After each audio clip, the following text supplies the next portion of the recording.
factoid you may have come across while browsing the internet is that blind people don't see blackness or darkness. We see nothing. If you're sighted, you don't see darkness behind you. You just don't see anything at all. That's what it's like for me. I've been completely blind since birth, and vision has always been a very foreign, abstract concept to me. I've never known light or darkness. But that changed when I volunteered to be a test subject for project named Erebus, saying they had gotten my information from the NHS. They were looking for subjects with varying degrees of visual impairment to test something they had called the alumiferous chamber. They wanted to know if I could come in for an in-person assessment. They were willing to pay £50 just to come in and another £1,000 for the testing if I qualified. I had my brother help me research them to make sure it wasn't a scam, and we came to the conclusion that it was a small but legitimate operation. It was a little vague exactly what they did, but their primary research projects appeared to be moonshots based on fringe science. That was, admittedly, a bit of a red flag, but it didn't make the prospect of £1,000 any less tempting. I figured just going in for an assessment couldn't hurt.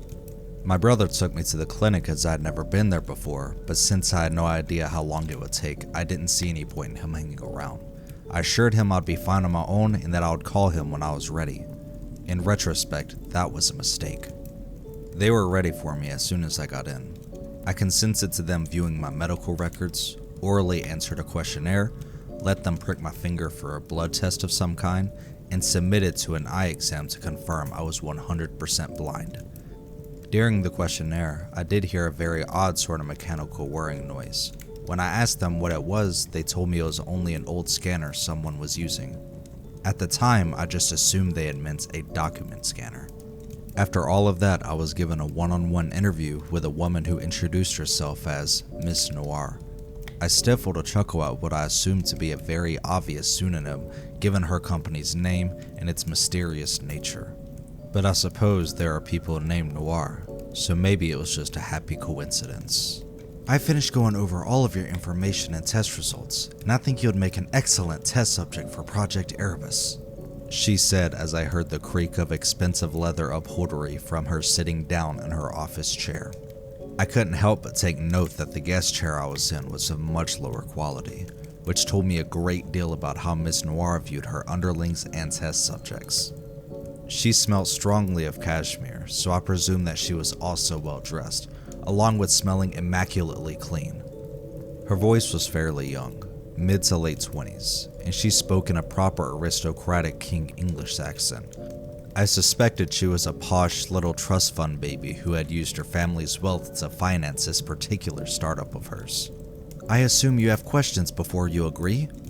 I heard her say and realized I had zoned out while she was speaking. Well, I'm not really sure what this project even is, I replied, nervously fidgeting with my folded cane. Alumiferous chamber just sounds like a fancy name for a dark room. Have you heard of anechoic chambers, Marissa? She asked me over the sound of her fingers softly tapping on a touchscreen. They're the most soundproofed places in existence, the quietest place in the world. They're so quiet you can hear your organs move. Most people find the experience quite unnerving and can't stand to be in one for more than an hour. Electromagnetic anechoic chambers exist as well, but they don't have the same psychological impacts as the acoustic ones do. Our alumiferous chamber doesn't just block all light, doesn't just absorb all light, but is literally a space where light cannot exist. Photons are still created and survive long enough to enable chemical bonds between atoms and molecules, but are obliterated so fast that if you shined a torch right into someone's eyes, it would never even reach their retina. Obliterated? By what? I asked curiously. Have you heard of lumiferous ether?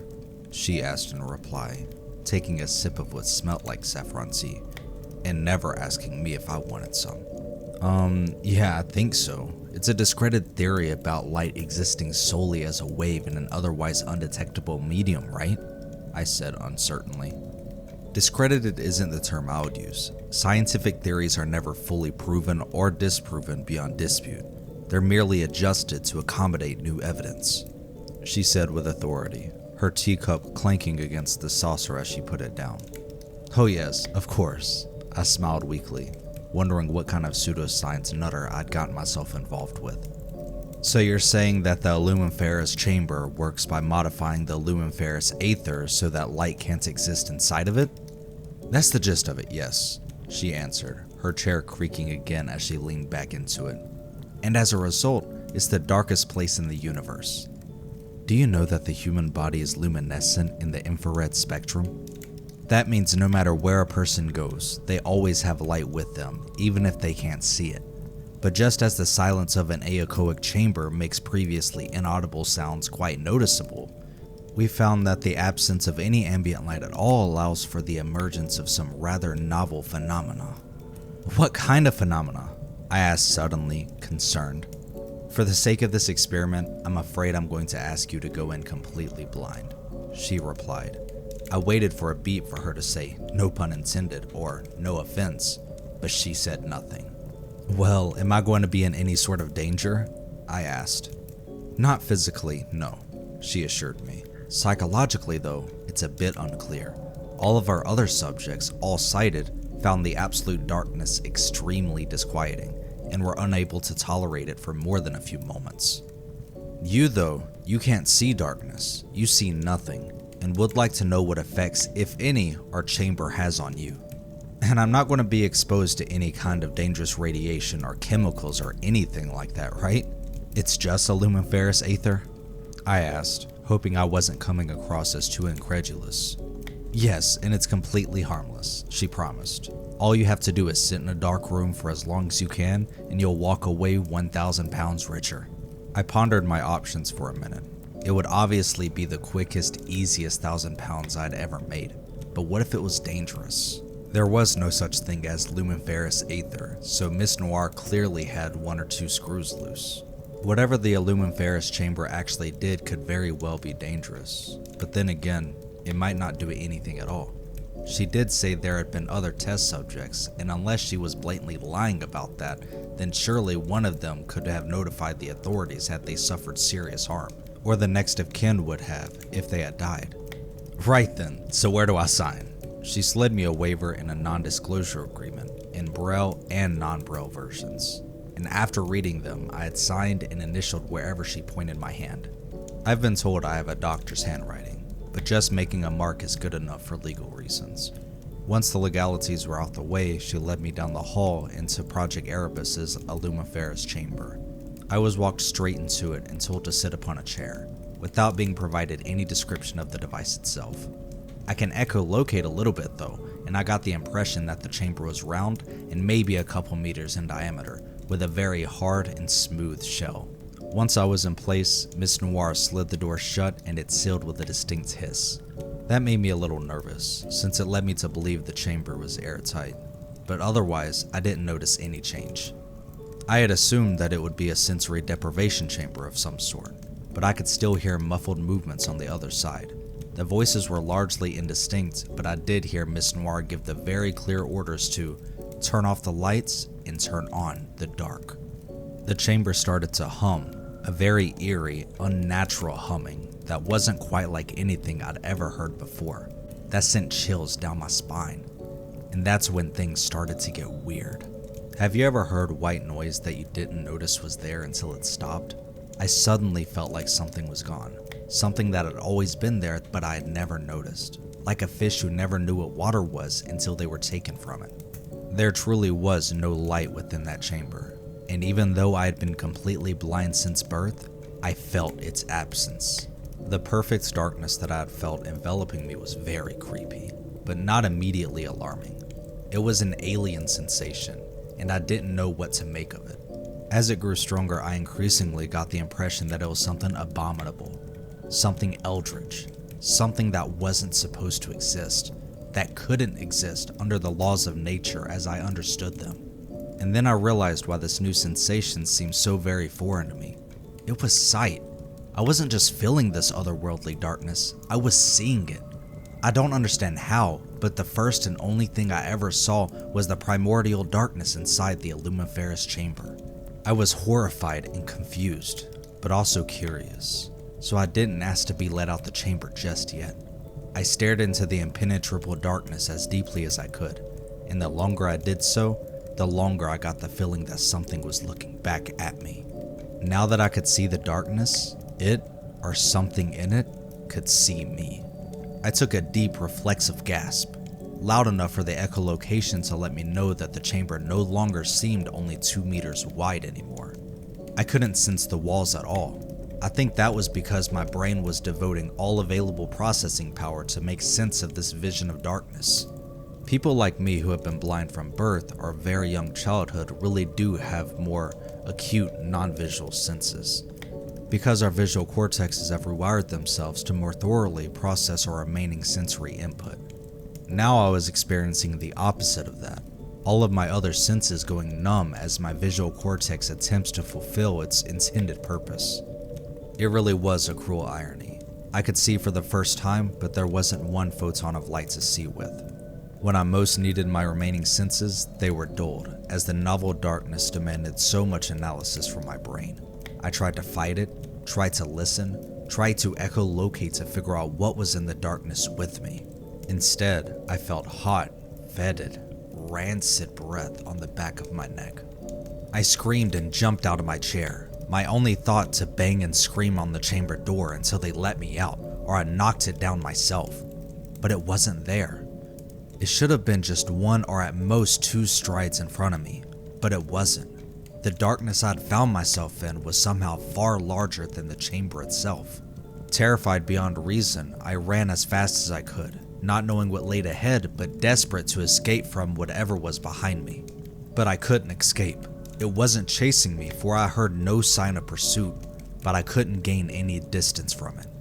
No matter how fast I ran or in what direction, I could still hear its ragged breath behind me, still smell the odor of death and decay it carried with it.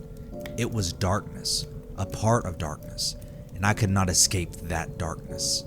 It became harder and harder to breathe as the stench of the thing intensified, and eventually I dropped to my knees gagging and retching, at the mercy of whatever was there in the darkness with me.